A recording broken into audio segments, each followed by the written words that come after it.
moving on with ecology, and what did we talk about yesterday?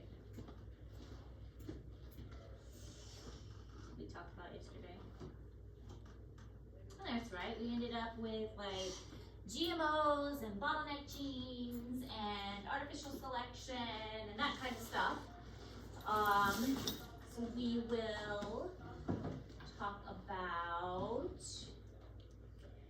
population distribution today. We were talking about this in my biology class, my regular biology. You're into ecology now too. That's going to get confusing.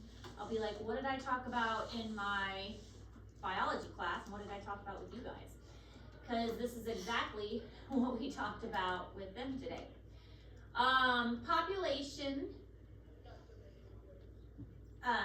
Population biology is looking at how the population gets distributed across a group, and they vary in their distribution and they vary in their dynamics and how they interact with each other. So there are some populations that are very small and some that are very broad, and there is a lot of differences with each group. A lot of it is going to depend on the organism and the particular organism's needs, what that organism requires to survive. Sometimes that organism is going to act differently during different seasons, like if they are getting ready to reproduce, if they are hunting, if they are like different seasons, if it's a cold season or if it's a warm season. All of that is going to be taken into account with their distribution. So a population is a group of individuals of the same species inhabiting a specific area. We haven't talked about this yet, have we? No? Okay. It just seems so familiar, I guess, because I talked about it with my biology class. So we learned about a species, and that a species is a group of organisms that can... Adrian Jacobs, please return to class. That can breed and reproduce and make fertile offspring. So if it can make an offspring that can also make more offspring, then that means that the population is the same species. If the offspring are not fertile and cannot reproduce, then that means they are not a fertile offspring, and not the same species. So populations are characterized by distribution. They are like, could be a clumped distribution, like we as humans really like to live in a clump. We are drawn to each other. We're kind of a social species. We like to interact with each other. Now, every now and then you're going to get like a hermit that likes to live by themselves in the middle of nowhere. But we like to live in family groups. We like to have that social interaction. We enjoy the company of other humans. We live in big cities because we like our convenience stores and our shopping and having cars and gas stations and all of that.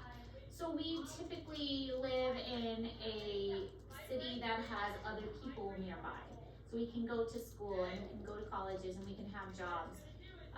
We can go buy our food instead of having to like hunt our own food. That is a distribution of the human population, is to live with other humans. That's not true for all animals. Some animals like to live entirely by themselves and only come together to reproduce. Some animals will live in a group their entire life.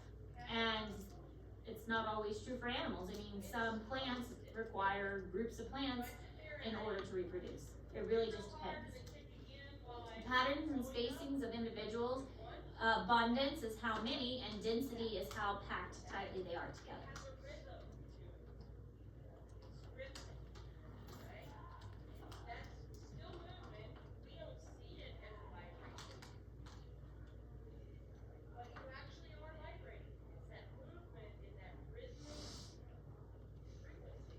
I just noticed the turtle on my board, it looks like a cup.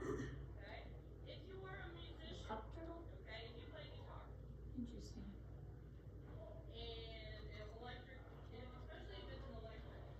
This shows the distribution of humans throughout the world and how the red places have a very high population and the yellow places have a lower population. I mean, it makes sense that these places in the eastern United States and in the far western coast have more humans And then this place here, kind of in the western middle of the US, is sparsely populated. This is a lot of desert and drier areas and then some mountainous areas.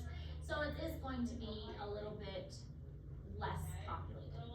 But coastal regions, a lot of people like the ocean, so there's gonna be a lot of density here.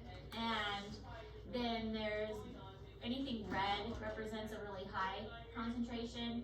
And then of course India has a lot of people, areas of China and Japan, the Europe countries are going to have a lot of people as well. Island areas that have tropical climates are going to have a lot of people.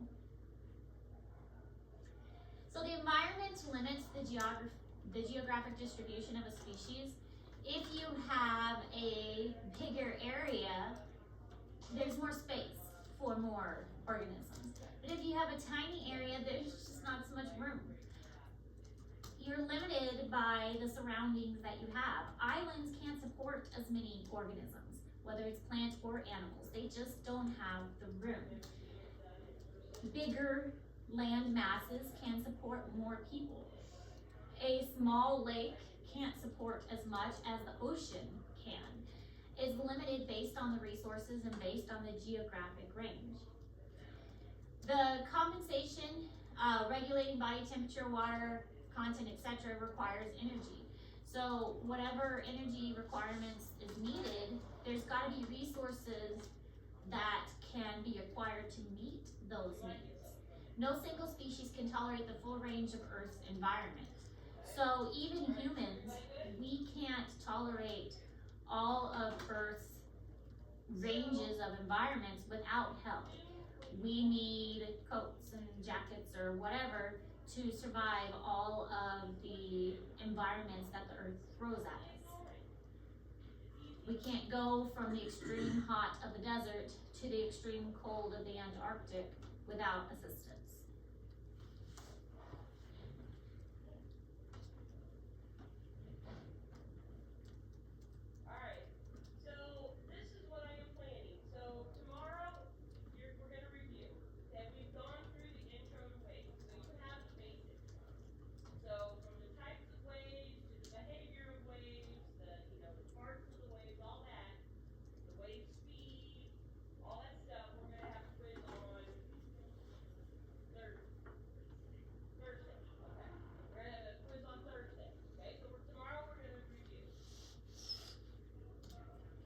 There's these things called niches.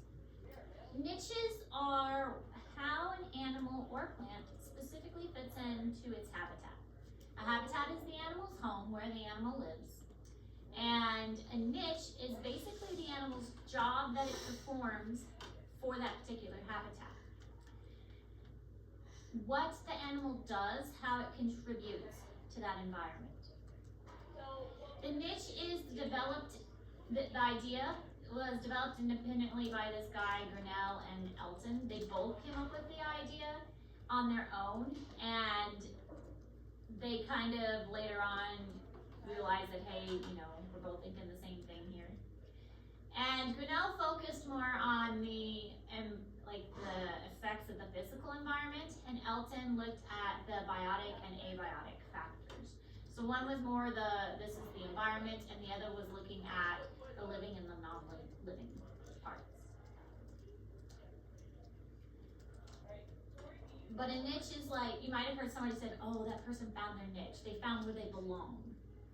It's the sense of belonging. It's the sense of fitting in and doing something worthwhile in that place.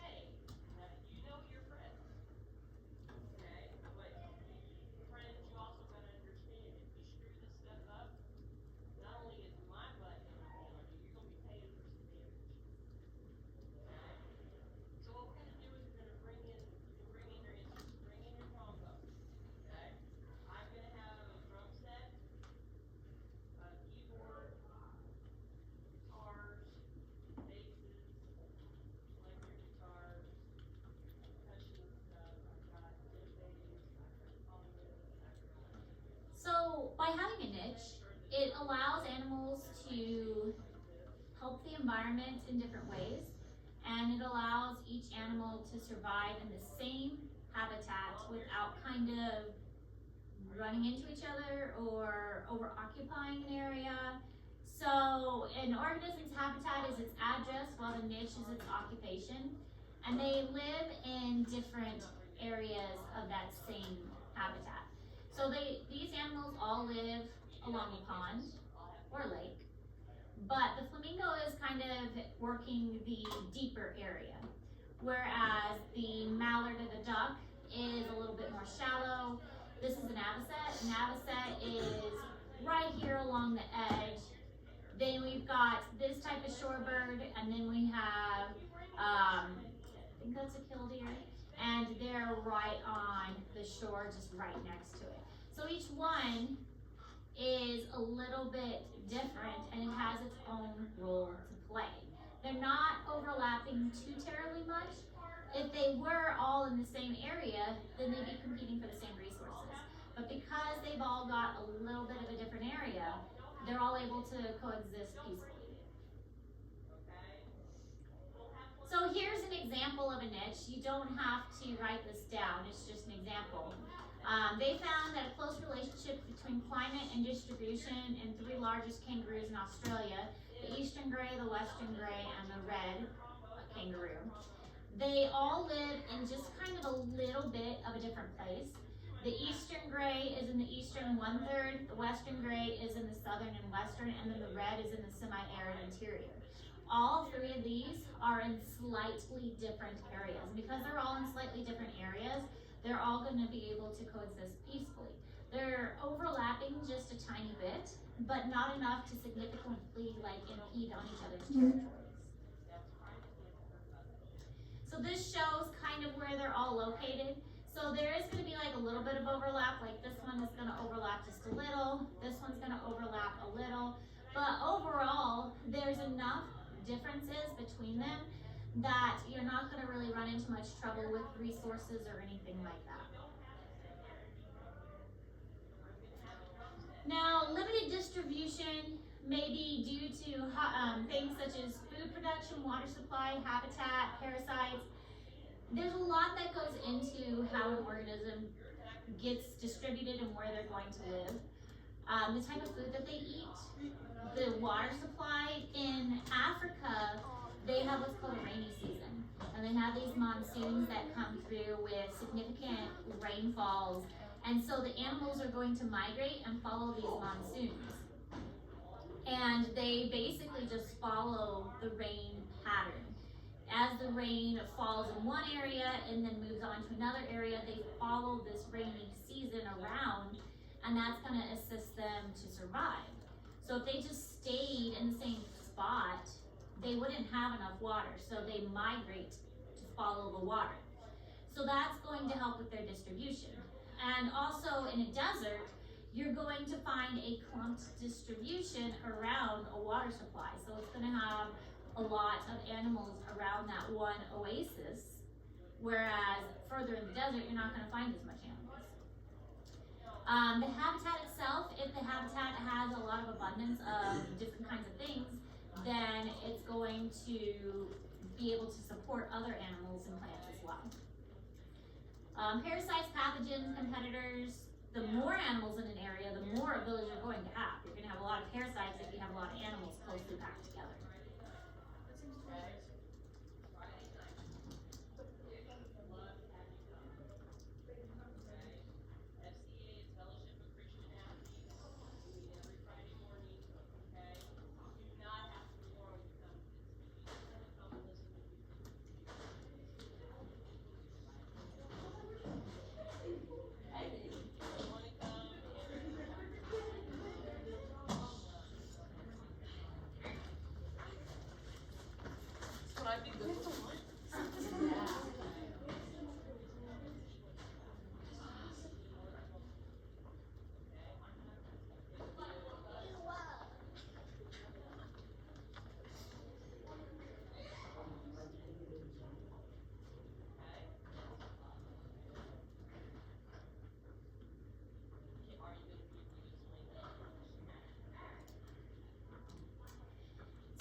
this just shows how moisture and temperature will play into it. Some plants will require more moisture and temperature, and others will require less, depending on the plant species and depending on what resources are available. It's going to vary. So this E. frutescens has little growth, while this one is going to have more and therefore absorbs less radiant energy. Both live in hot deserts and have similar leaf temperaments. The E. frutescens avoids overheating by evaporative cooling. Basically, that means it puts moisture on its leaves and it evaporates it out, just kind of like we do when we sweat. And the E. frutescens also occupies cooler microclimates. So a microclimate is like in a shaded area. So it's going to be in a shaded area to kind of help itself cool down. So here are some examples. It could be on a hill, but it's also got these little tiny root systems, and it's not going to be able to grip as well. But also on a hill, the soil is not as deep. Here, these are going to have deeper root systems because the soil is also deeper. And the runoff is going to allow the soil and the water to absorb it better.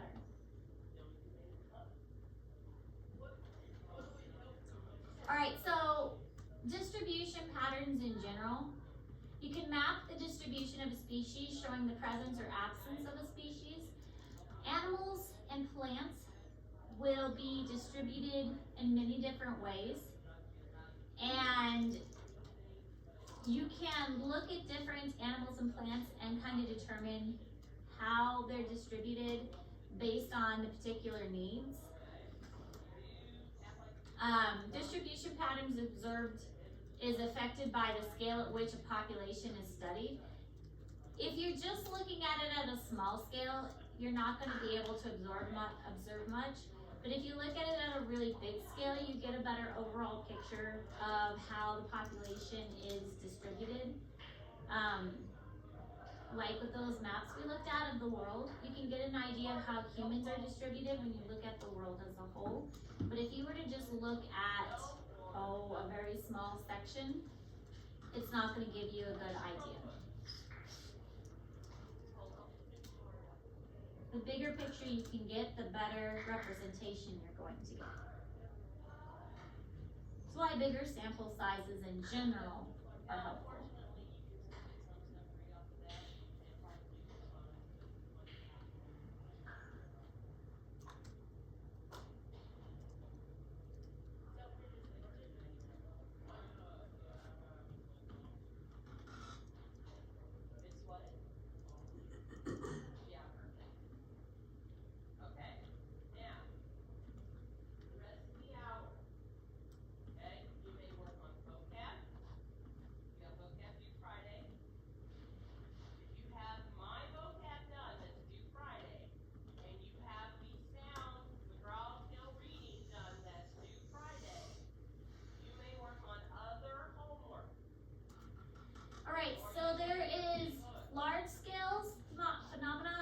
Small scale.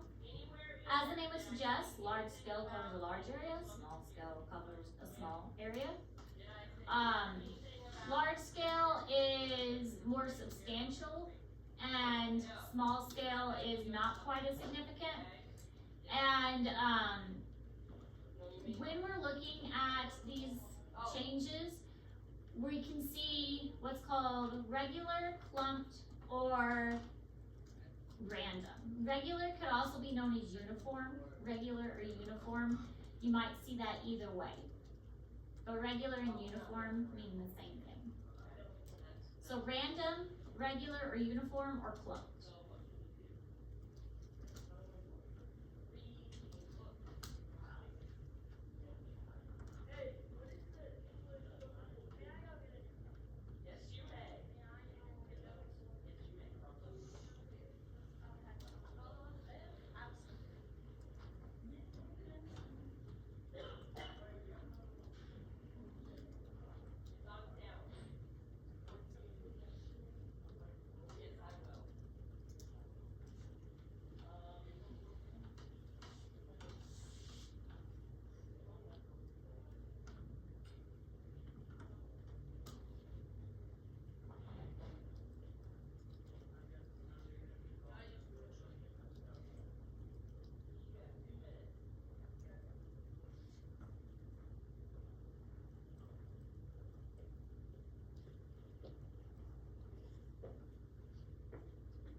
you lecturing?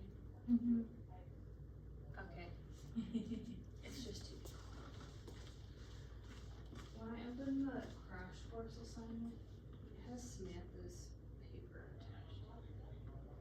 It's interesting. And it says something about the nervous system. You would just want me to make a new document, I can copy and paste it. Well, I should go on and change that so others don't see it. Your paper. It's interesting.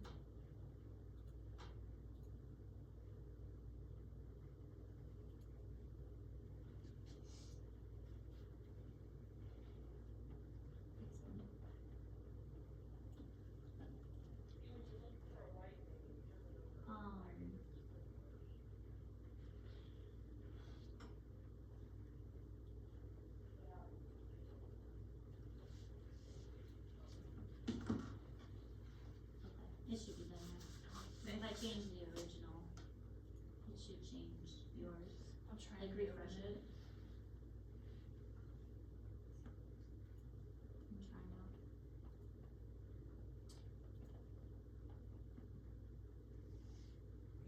Refresh this.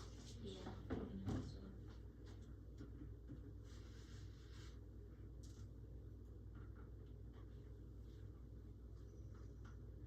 So I think I copied and pasted it from something else. Yeah, it's still on there. Let Would me. you- Yeah. I'm going to the end. I don't know, maybe like a main copy in my file or something. Let me. It's like recent, it's a weird.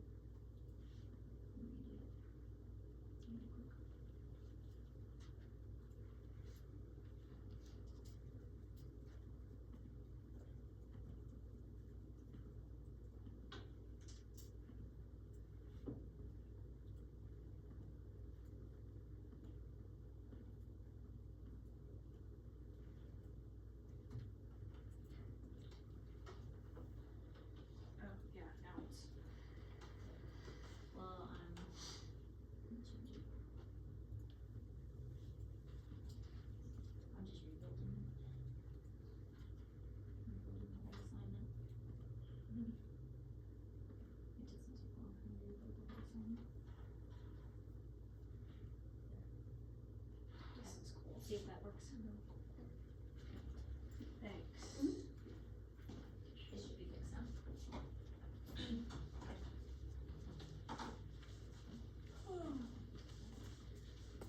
Alright, so as far as the patterns go, clumped, random or regular, and then, uniform and then random. Organisms can be scattered in different ways. Clumped is the most common.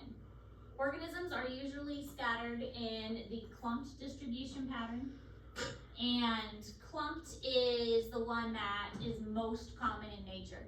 For plants, for animals, for us, we like to be clumped. Most animals like to be clumped because we like to be clumped in cities, we like to be clumped in towns, we like our conveniences. Animals like to be clumped too. Think of a school of fish. Like fish prefer to be clumped together, birds like to fly in flocks, things like to be clumped. Uniform or regular, this is the most rare.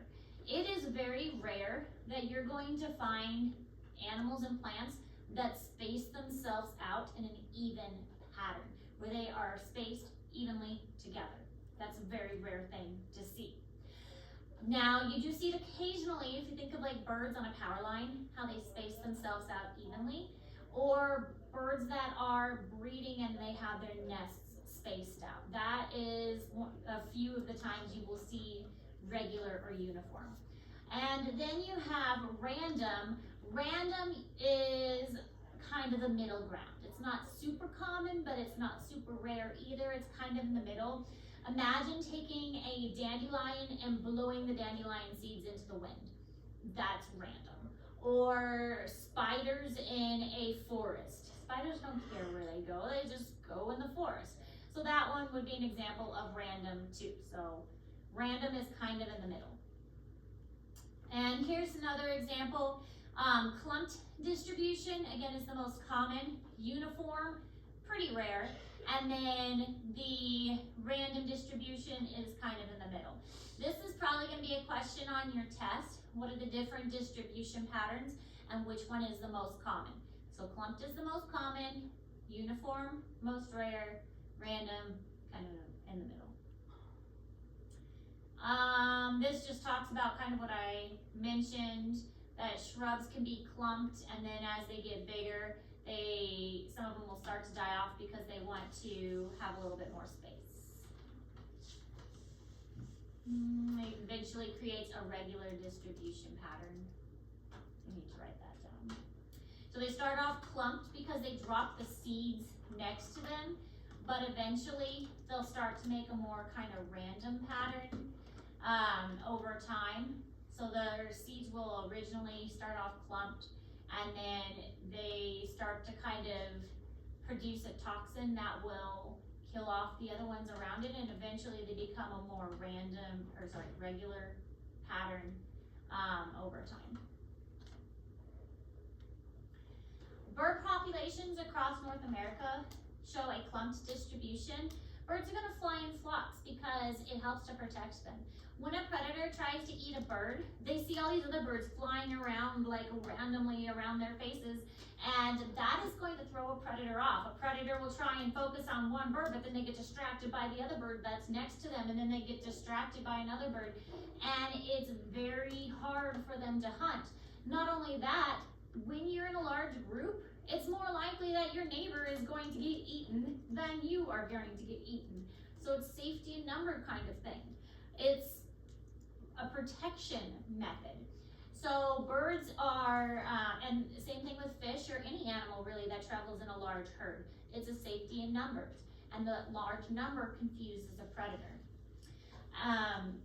It also makes it easier to find mates when you're in a large group. The downside is that there are less resources. So when you're in a large group, there's less food available for you, and there's less shelter available for you. So there is a downside to being in a clumped distribution pattern. Just like for humans, if you're in a clumped distribution, there's less jobs available, there's less housing available.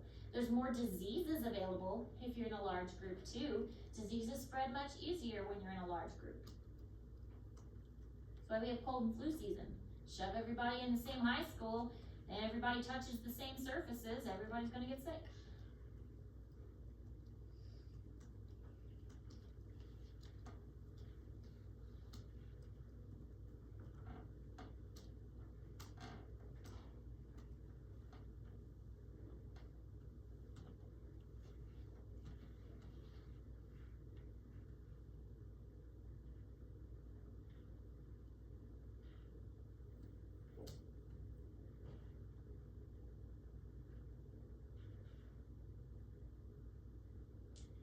So densities of many are highly correlated with body size.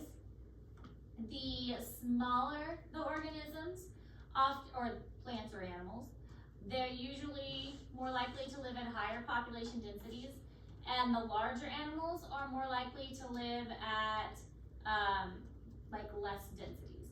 So I mean, it makes sense. Larger organisms typically need more resources, so they're more likely to not live as closely compacted together. I mean, humans are an exception to that. Elephants are kind of an exception to that. Elephants live in family groups, but they don't live in quite as large of family groups. I mean, think of fish, for instance. Fish can live in schools of fish that can be, 50 to 100 or something, and same with birds. There's huge flocks of birds, but what are our family groups? I mean, I have 6, and I have 4 kids, me and Mr. Ayers, and so our family groups aren't massive like a fish or a bird or a flock of birds. So again, bigger body size, usually a lesser density of animals or plants.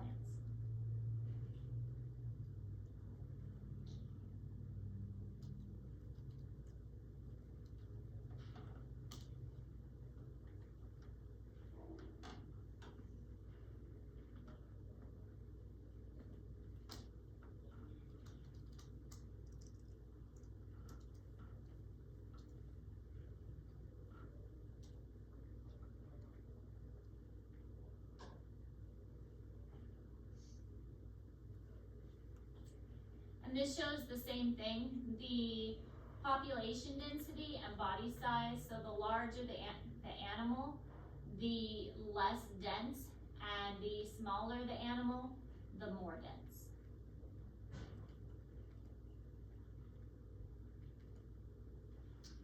So population density of herbivore mammals decreases with increased body size.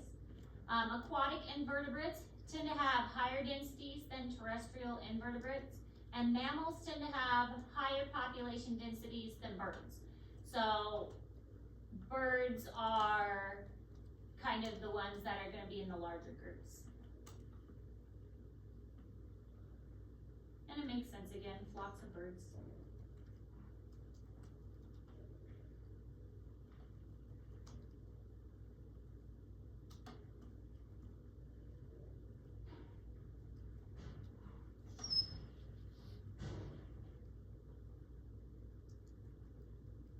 I think it's getting windy again. Is it supposed to get windy? Says so.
So plant population density increases with plant population density decreases with increasing plant size. So think of a tree. Trees are not going to be as packed together as grasses. Grass, all packed together. Trees, not so much. You can't really, I mean, you've got a forest, but they're not gonna be on top of each other like grasses, because they have to grow high enough to reach the sun. That's basically what they say. As trees grow, density declines because they are not able to be so tightly packed together, reaching the sun to get the sunlight that they need. Grass, however, can basically be on top of each other because they don't have to reach as high. They don't have to be as thinned out.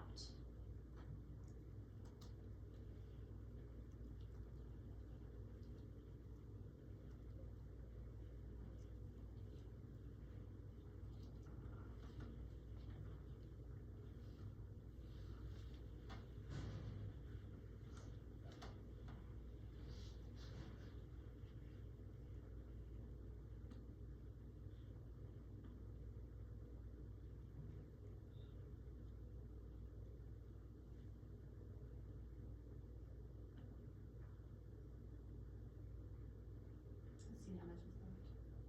We're almost done. There's only a couple things we have to do that's left. Okay. So there is rarity and vulnerability to extinction. There are a couple things that make things more rare and more vulnerable to extinction. And Rabinowitz classification of rarity and commonness is based on 3 factors: geographic range, habitat tolerance, and local population size. If there is geographic range is extensive, habitat tolerance is broad, and local population size is large, then that animal's probably not gonna go extinct. If the geographic range is restricted, like they live in a tiny area, if the habitat tolerance is narrow, like it needs a very specific habitat to survive, and if the local population is very tiny to begin with, then that population probably will go extinct. So this, I can't say his name, Rabinowitz figured this out. Certain conditions are more likely to make animals go extinct than others. And if these certain characteristics are met, these animals will go extinct. And if these certain characteristics are not met, then they're more likely to live.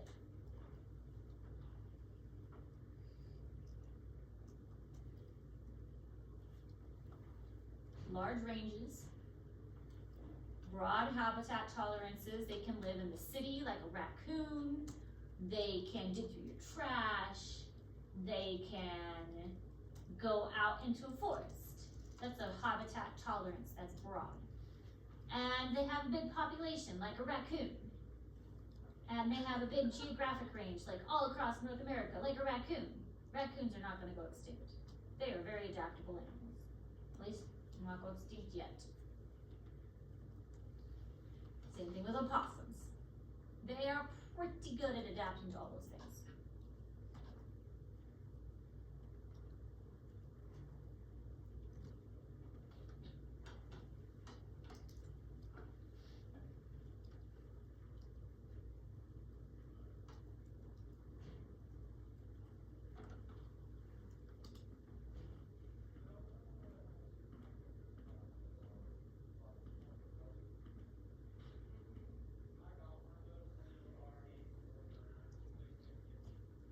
So these are just some examples. These animals, yeah, they don't got no issues. A house sparrow and a dandelion. Dandelions can grow on like a sidewalk in a tiny crevice. And when you think there is not an ounce of dirt, you can find a dandelion there.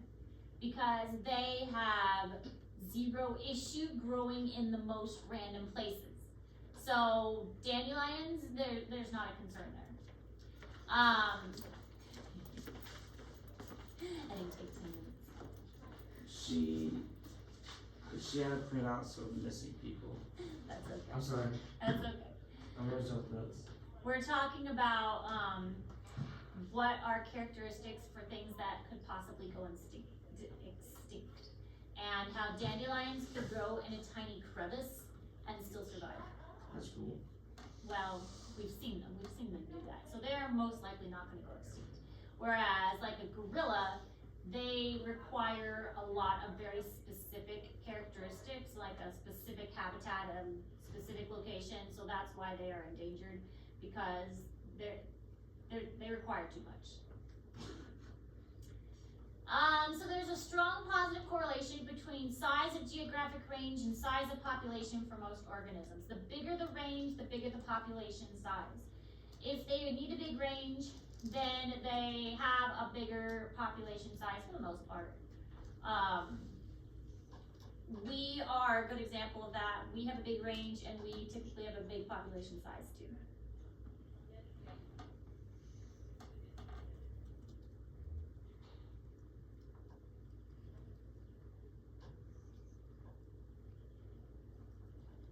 Did you get it all figured out though?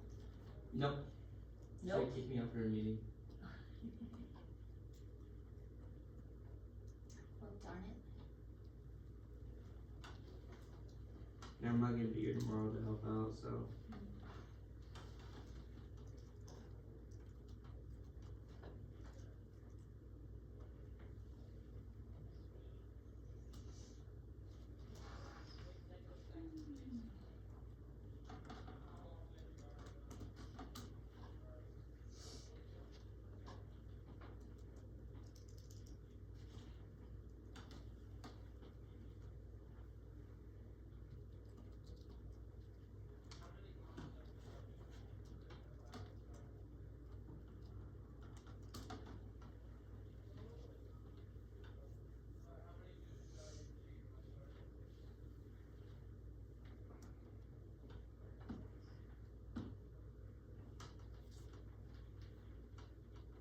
These guys barely talk without you here, Colton. They need you to draw out the conversation. They never talk, even if I I mean, I am guess here. there.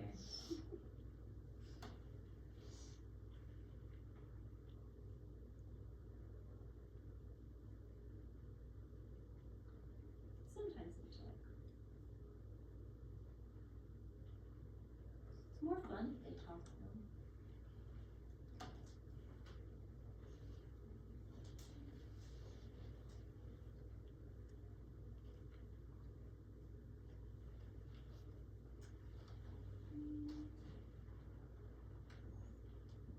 So you don't have to write this down, but this talks about the peregrine falcon and the cougar as examples. Peregrine falcon, the range circles the northern hemisphere, broad habitat tolerance, so they can tolerate a lot of different areas, and they have a large habitat range, but they have a low tolerance to this specific chemical, and that led them to near extinction. The cougar has a broad habitat tolerance and a wide distribution, but they were the target of hunters, so that was something that brought the population down. Other examples, passenger pigeons, they are extinct. Range throughout eastern North America, there used to be billions of them. They required large forests for nesting, and logging and hunting was another thing that led them to extinction. And then the gray whale, broad distribution in the ocean, must migrate to safety to satisfy energy demands, so they had narrow tolerance, and habitat near shores made them easy to hunt. So I believe they're extinct now. California condor, eastern gorilla, and giant pandas, they are all endangered, and they have narrow habitat tolerance range. Species with these attributes are the rarest of the rare. They have extreme rarity, restricted range, narrow habitat tolerance, and small populations. So their populations are already small. They cannot tolerate different habitats, so if you tried to put them in a different habitat, they wouldn't survive. They have to live in their particular place, and their ranges are restricted too. Alright, there's a lot of notes today. Oh, but that's okay. That was a lot. There was a lot of notes today. But we made it. It was good information.